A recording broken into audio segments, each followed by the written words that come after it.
Hey everyone, so the workout I have for you today is going to focus largely on core and upper body movements, especially for the shoulders, and it's also going to integrate some cardio.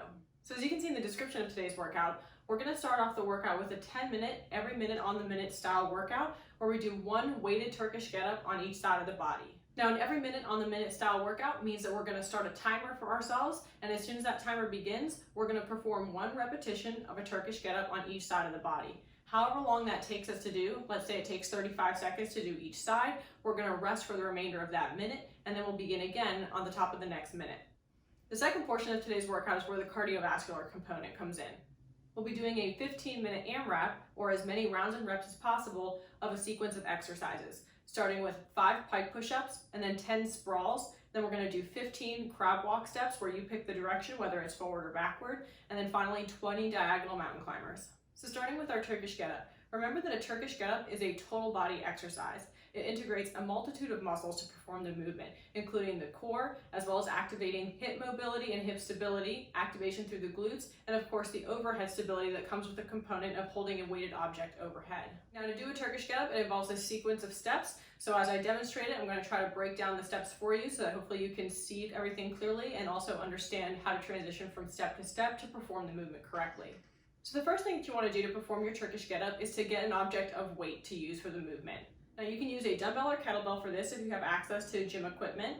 The other thing you can use is a canned good, a bottle of some sort, whether it's a bottle of wine, a condiment bottle or a jar of sauce, a bottle of shampoo, really anything that has a little bit of weight to it. Now, if you're not as familiar doing Turkish getups, or if you don't feel as comfortable with the balance and overhead component, you can use an object that's really, really light, but it still gives you that aspect of shoulder stability because it serves as a reminder that you need to hold that object up overhead in a nice, still and controlled position throughout the exercise. All right, so to begin our Turkish getup, we're gonna get down on the floor, facing upward. So our starting position is gonna be lying flat on the floor with the feet fully extended. What I'm going to do is I'm going to take the arm that's holding my weighted object and I'm going to extend it straight up so it's over the chest to start with. Now the arm should be nice and straight, loaded through the shoulder so the elbow is locked out at the joint, and again the object is up over the chest to start. Now I'm going to take my opposite hand and plant it out to the side of my body with the palm facing down. The palm facing down is key because that's going to help assist us in the first portion of the Turkish getup movement, which is going to be to do a sit-up movement. Next, I'm going to take the leg of the same side as the loaded arm and plant the foot flat on the ground with the knee bent.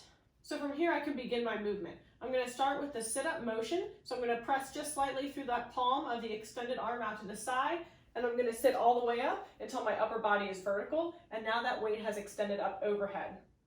So for my upright position, the next step is one of the most important in Turkish getup, which is going to incorporate the glute and hip activation.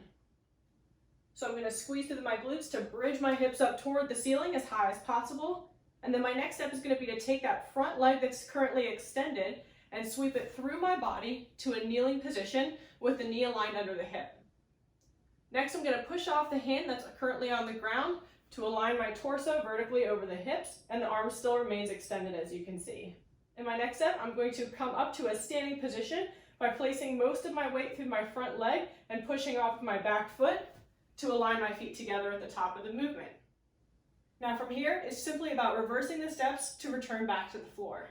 So starting with that same leg I just brought forward, I'm going to take that leg and bring it backwards behind my body, kneel my knee to the ground, and then I'm going to take that hand that was just on the ground, lean my body to the side to plant my hand back to the floor.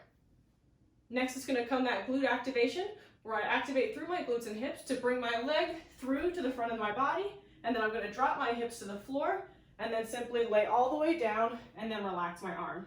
So after you've completed that first full repetition, you would simply repeat that by mirroring it on the other side of the body. Now I'll quickly perform a couple more repetitions of the Turkish getup just so you can see each part put together in a little bit more of a fluid movement as you'll be performing it.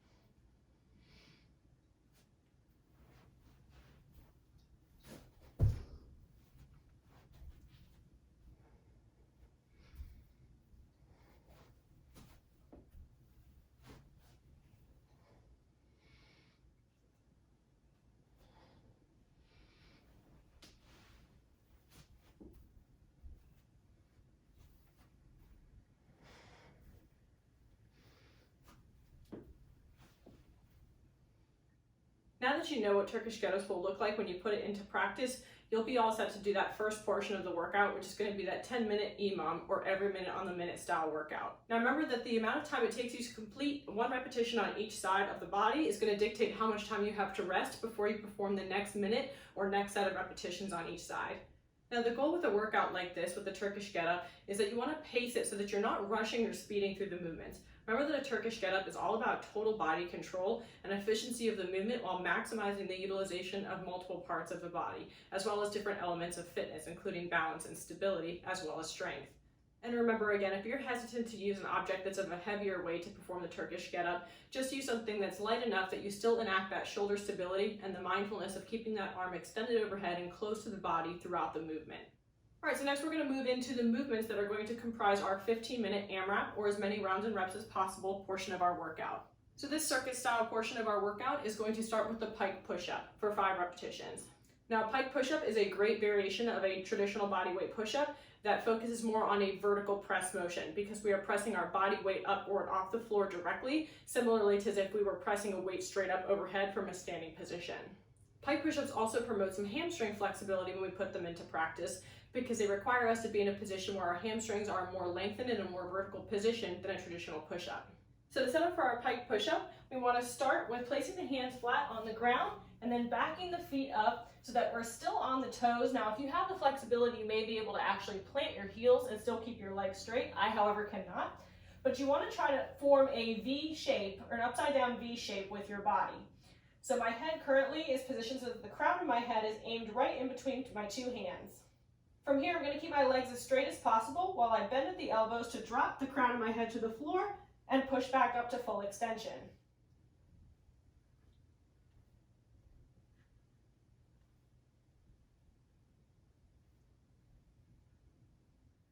Now, if you're like me and you have incredibly tight hamstrings, you'll notice that your knees may bend slightly when performing the movement, and that's still okay. As long as you maintain that vertical alignment with the head in between the hands, you're still going to get a lot of the benefits of doing that pressing motion for the shoulders and the upper back.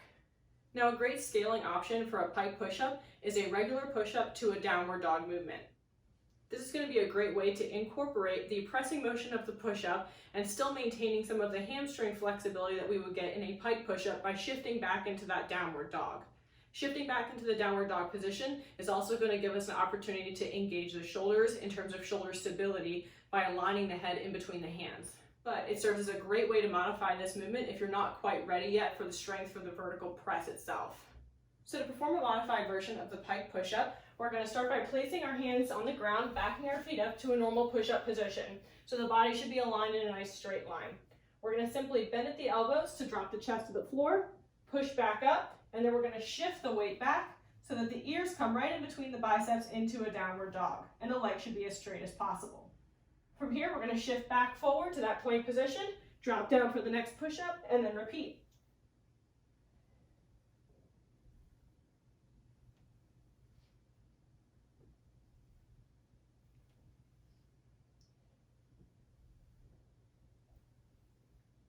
Of course, in that variation, you also have the option to perform the push-up in a kneeling position and then simply come back up onto the toes in a plank position to shift back for your downward dog. So next, after our 5 Pike push-ups, comes our 10 sprawls.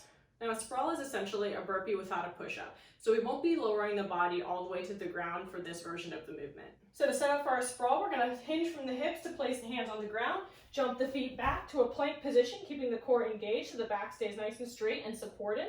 Then we're going to jump the feet back in towards the hands and then stand up nice and quickly, rapidly extending through the hips by contracting the glutes. So there's no jump at the top like you would see in a burpee.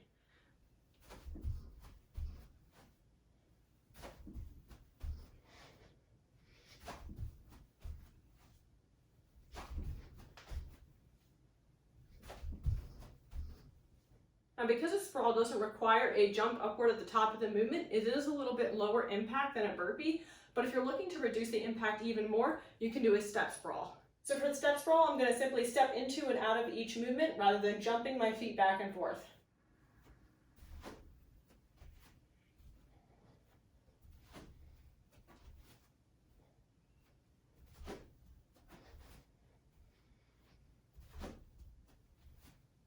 So then after the 10 sprawls comes our 15 crab walk steps. Now for this movement, I'm giving you the freedom to choose which direction that you use, whether you do a forward crab walk, a backwards crab walk, or if you want to integrate a little bit of both. Now in the sprawl, we were facing down on the ground, enacting some shoulder stability and also working through the chest and biceps to support the body as we moved into and out of each sprawl. In the crab walk, we're going to be facing upward away from the ground, but still supporting ourselves on our upper body. So we are engaging through the chest and shoulders, more of a stretch for the chest in this particular movement, as you'll feel when you put it into practice. And you are going to feel some engagement through the triceps in this movement, or the back of the arms as well. So I'm going to show you the backwards movement first with the crab walk. I will show you both. So what you're going to do is you want your feet flat on the ground, about hips width apart, and the arms should be behind you so that the hands are placed underneath the shoulders, or at least the base of the hand is aligned underneath your shoulder. And then we're going to squeeze through the glutes to lift the hips upward off of the floor. And then we're going to use opposite arm and leg together to take a step backwards, and then repeat, of course, alternating sides as you move across the floor. To come forward, you would repeat the same movement pattern using opposite arm and leg, but you're simply moving forward rather than backward.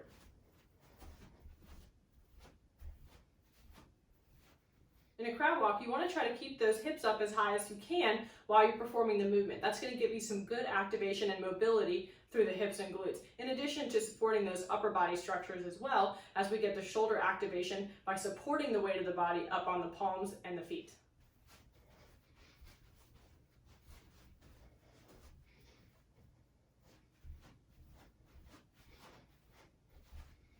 So in the quick example I just showed you, I went 8 steps backward and 7 steps forward. So that's a good example of how you could acquire the 15 steps you need to do each set.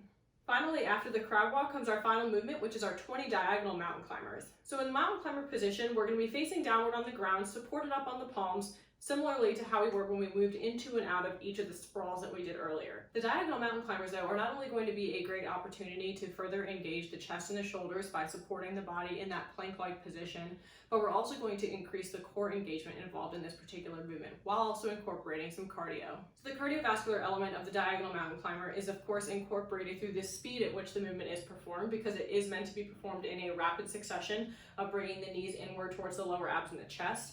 And then, of course, the core component is going to come in because we're driving the knees inward towards the body or underneath the body, using the lower abdominals and the obliques in particular, and the low back is required for stabilization. So to set up for our diagonal mountain climber, we're going to ride back at the top of a push-up position or a plank position on our palms, so everything should be nice and straight from the shoulders to the butt or the hips. And then we're going to rapidly begin drawing one knee towards the opposite elbow, so across and underneath the torso. And we're going to repeat that succession of movements, alternating sides as quickly as we can until we've done 20.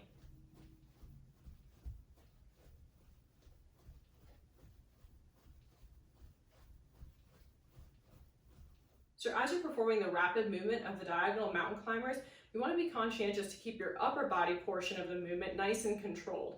That way you're enacting all the stability of the chest and shoulders required to increase the effectiveness of the movement. Now with the diagonal mountain climber, you can modify this by removing the rebound or the jump involved in the diagonal mountain climber and perform a diagonal knee driver instead. So to do a diagonal knee driver, we're going to place the hands on the ground in that plank position, and then quickly alternate between bringing the right knee towards the left elbow and vice versa, but without jumping into and out of each repetition.